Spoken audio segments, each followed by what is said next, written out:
Jeunesse et emploi vert pour une économie verte, c'est le nom de l'ONG que je reçois pour vous, chers internautes, dans ce numéro de la série Bilan sur les ODD. Depuis plus d'une décennie, cette ONG vole au secours des communautés dans divers domaines: éducation environnementale, économie verte, gestion intégrée des ressources en eau. Bref, vous en saurez davantage tout au long de cet entretien qu'a accepté de m'accorder le chargé des programmes. Avec lui, je ferai le point des activités qui s'inscrivent dans la réalisation et l'atteinte des ODD. Bonjour, Monsieur Castello. Bonjour, Madame la journaliste. Merci d'avoir répondu à notre invitation. C'est un plaisir. Pourquoi avoir créé une ONG dont le champ d'activité s'inscrit au niveau de la lutte des changements climatiques et sur l'économie verte? Aujourd'hui, le constat est fait que les différentes activités que nous devons mener à l'avenir doivent cadrer avec le respect des principes environnementaux et l'équité sociale. Donc, toutes les activités à venir doivent prendre en compte le volet environnement afin de pouvoir protéger un tant soit peu les effets de nos activités sur l'environnement. Alors, parlez-nous de vos missions. L'ONG s'inscrit dans le cadre de replacer l'être humain au milieu de tout cela pour qu'on puisse être dans un écosystème adéquat au développement, autant pour l'humain que pour l'environnement. Votre ONG vole au secours des communautés depuis plus de 10 ans dans divers domaines. Pouvez-vous nous énumérer vos domaines d'intervention? Depuis 2010, depuis la création de l'organisation, nous intervenons dans le domaine de la gestion intégrée des ressources en eau, dans l'éducation environnementale en milieu scolaire et en communauté, dans la promotion des pratiques agroécologiques et dans la protection de la faune et de la flore de façon générale. Donc voilà un peu les activités que nous menons depuis 10 ans et nous sommes engagés là-dedans.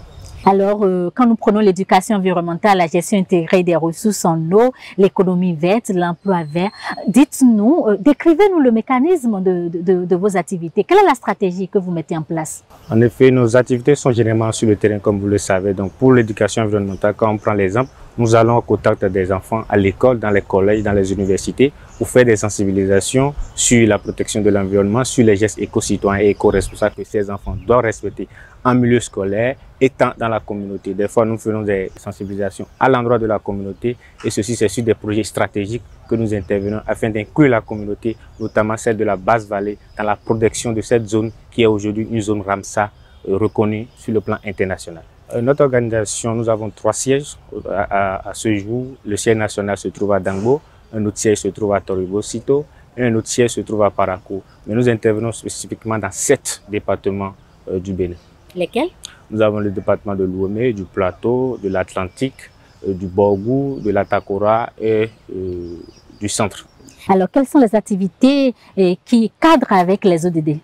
Nous avons notre activité phare qui est l'empreinte verte que nous menons avec la communauté qui vise à intégrer les gestes éco-citoyens et éco-responsables aux communautés de la Basse-Vallée de Lomé. Comme je le disais tantôt, la Basse-Vallée de Lomé est une zone Ramsar aujourd'hui et il urge de la protéger. Donc, nous allons au contact de ces populations. Nous faisons des visites écotouristiques avec les enfants des écoles, les randonnées nature pour leur montrer la richesse, la biodiversité qu'il y a dans ces zones et pourquoi il faut la valoriser, pourquoi il faut la protéger. À part ça, nous avons des activités, notamment notre activité phare qui nous a valu d'être reconnue sur le plan national et international, l'activité sur la jacinthe d'eau, dénommée la route de la jacinthe d'eau, au cours duquel nous allons valoriser cette jacinthe d'eau qui est une plante invasive qui crée d'énormes problèmes pour la communauté de la côte du Bénin. Donc nous avons pris l'initiative de transformer cette plante en un compost magique qui a à double effet, qui aide aujourd'hui les producteurs à lutter contre les effets néfastes des produits chimiques que nous avons aujourd'hui. Donc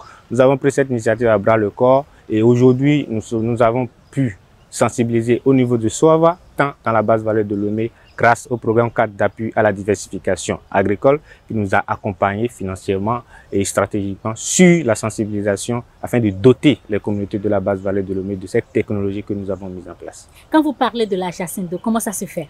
La gestion d'eau, de façon résumée, nous la collectons, nous la ramenons sur terre ferme, nous la séchons et puis nous la transformons maintenant avec l'aide d'un procédé en compost que les agriculteurs utilisent aujourd'hui.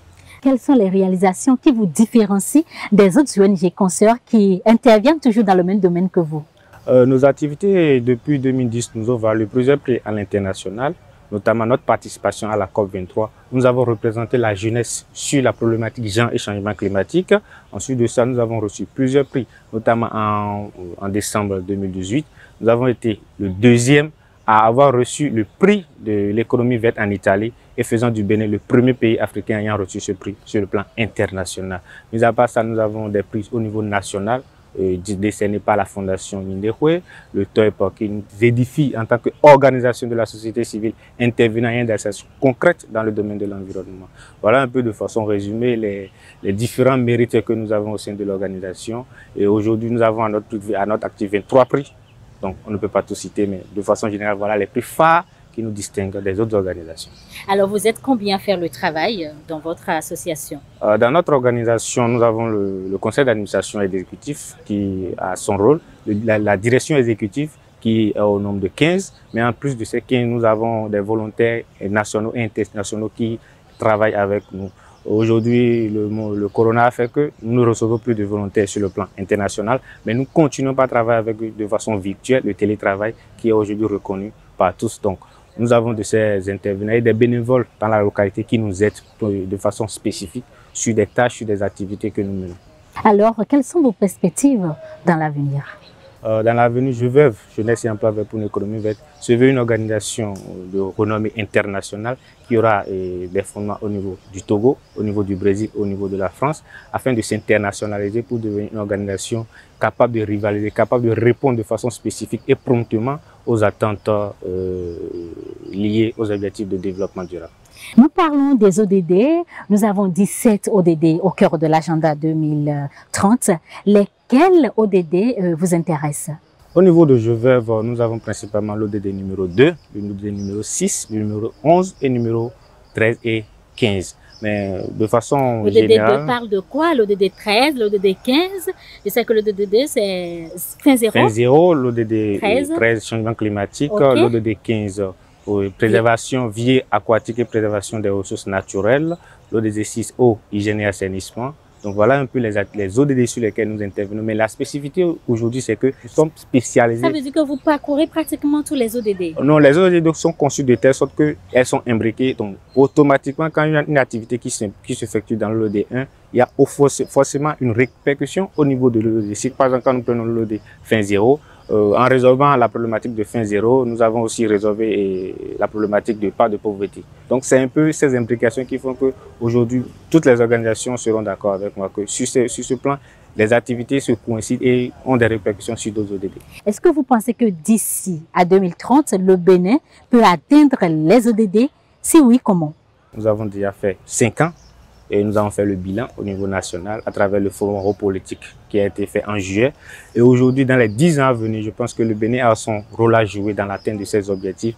Et je pense que les gouvernements, le gouvernement actuel et les gouvernements à venir, pourront de façon prompte et spécifique et stratégique, avec l'aide internationale, répondre à ces défis qui sont de l'ordre environnemental que nous ne pouvons pas toujours contrôler parce qu'en résolvant tel ODD, nous avons toujours des problèmes, de nouveaux problèmes qui surviennent. Donc, du coup, le Bénin s'engage à travers le programme d'action par du gouvernement à renforcer ses interventions au niveau des ODD pour que dans 10 ans, on puisse citer le Bénin parmi les pays ayant relevé le défi environnemental, le défi économique, le défi social dans les atteintes des objectifs de développement durable. Donc, j'ai confiance, j'ai foi.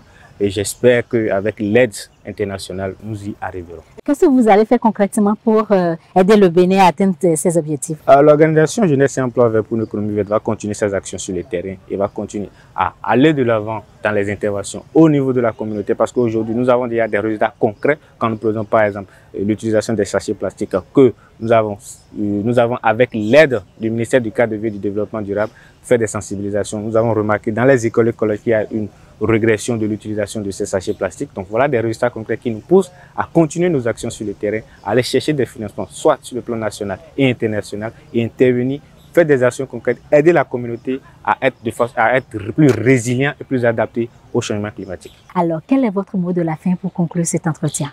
Je voulais vous dire, Madame la journaliste, merci pour l'invitation. Ça a été un plaisir de partager avec les internautes nos activités.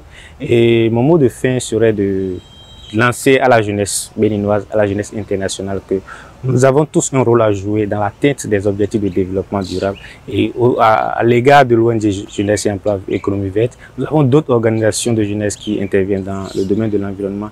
Nous voulons inviter ces jeunes qui sont dans les écoles, qui sont dans les universités, à se joindre à ces organisations de façon bénévole lors des vacances, lors des congés, pour mener des activités à l'endroit de l'environnement, à l'endroit de la protection de l'environnement. Et aujourd'hui, nous voulons lancer un appel à l'endroit du gouvernement béninois pour que l'apprentissage des objectifs de développement durable soit intégré dans les programmes scolaires, afin que les enfants, dès le bas âge, puissent s'inculquer, puissent s'intégrer dans leurs habitudes les objectifs de développement durable et comment faire pour les atteindre. Donc voilà mon mot de fin. Merci beaucoup. Chers amis internautes, mesdames, messieurs, nous sommes au terme de cet entretien qui a fait le point des activités que mène l'ONG Jeunesse pour un emploi vert et pour une économie verte. C'est toujours heureux de savoir que des associations mènent toujours des activités, posent des actes forts pour la réalisation et la réussite des ODD au Bénin. Merci de nous avoir suivis. Bye bye.